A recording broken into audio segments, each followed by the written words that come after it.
A 중won University student from Denmark studying the Korean language, winning the women's individual competition gold medal at the 2013 World Archery Championships in Turkey, defeating some of the biggest Korean names in archery. Her name is Maya Yeager, currently a student once again at 중won University, and she joins us in the Korea Today studio. Good morning. Good morning.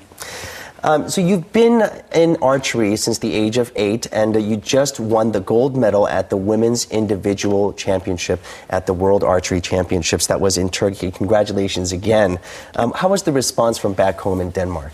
Well, it's quite a small sport in Denmark, actually, but there's been great coverage from it, so there's been a lot of nice response, good response. Okay, so tell me a little bit about the World Championships, how you got in, and take us through the steps. I mean, how was it for you? Yeah, well, it was a really good competition. I made a personal record at competition and got qualified as number 8. And then we had the finals, the eliminations. And it was really, really windy, which made it kind of tough. Came out to my advantage, I think, because I handled that pretty well. Just kept on doing strong shots. So yeah, I made it all the way to the final, where I shot against a Chinese girl. Yeah, that was also a really tight match. But I just kept on doing what I had to do and shoot my shots, and it turned out pretty well. So. Okay. You started at an early age. Well, not really an early age when it comes to getting into a sport, but at the age of 8, how did you begin and how did you enter the world of archery? Well, I tried it in a local club back in Denmark, and I found it interesting, very fun, so I just kept on doing it. And apparently I was a bit good at it, so kept training and got on the youth national team and then the Danish national team in 2009. And then it just kept on going. So that was in 2009. When did you, I understand that you've been training here in Korea under some of the archery trainers of Korea. When did that start? Well, that started in 2008, where I had my first training camp over here in Korea with coach Kim Hyung-tak.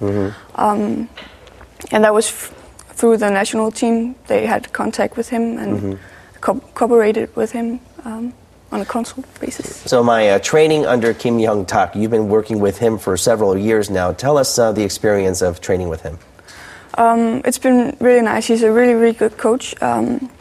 We don't really have that good coaches back in Denmark, so it's helped me a lot to come over here on training camps earlier on, and now training with him on a daily basis really improved my shooting. Also in Denmark we don't have a daily trainer, so it's helped a lot coming over here. Okay, so what do you think it is that really separates the Korean team from the rest? Because there's a lot of archery teams out there, and Korea has dominated for the past 30 years. And where do you think this domination comes from? What is it? Is it in the training, or is it in a certain personality, or is it, what do you think it is? I think mainly it's in the system, because it's like a part of their education. Once you're an archery athlete, it's a part of your education, so it's serious from the beginning. It's not like I had like 5 years where I just had fun with archery and maybe got some bad habits. They learn it right from the beginning. So therefore they also train very hard. The archers, the Korean archers, very disciplined, I think. And then they have the Korean coaches that are really good compared to what I have back home. Yeah, and also that they agree on what technique is trained, that they are all in the same direction. In Denmark we can go like all different kinds of directions with the technique. Okay, so about your future plans, will you be continuing to study here in Korea? Well, my plan is to get a major at 중won University and keep training with Kim Hyung-tak, hopefully all the way to the 2016 Olympics. Okay, so the Olympics is in your agenda. Yeah. 2016. Yeah. Any other future plans that we can look forward to? Well, I hope to do very well the next season as well. I have a goal that's to get to the World Cup final. If not next year, then maybe next year again. But. All right, Maya, it's really good to hear how everything's going so well for you, and we hope to hear from you a bit more later on in the future. Thank you. Thank you for joining us. Thank you.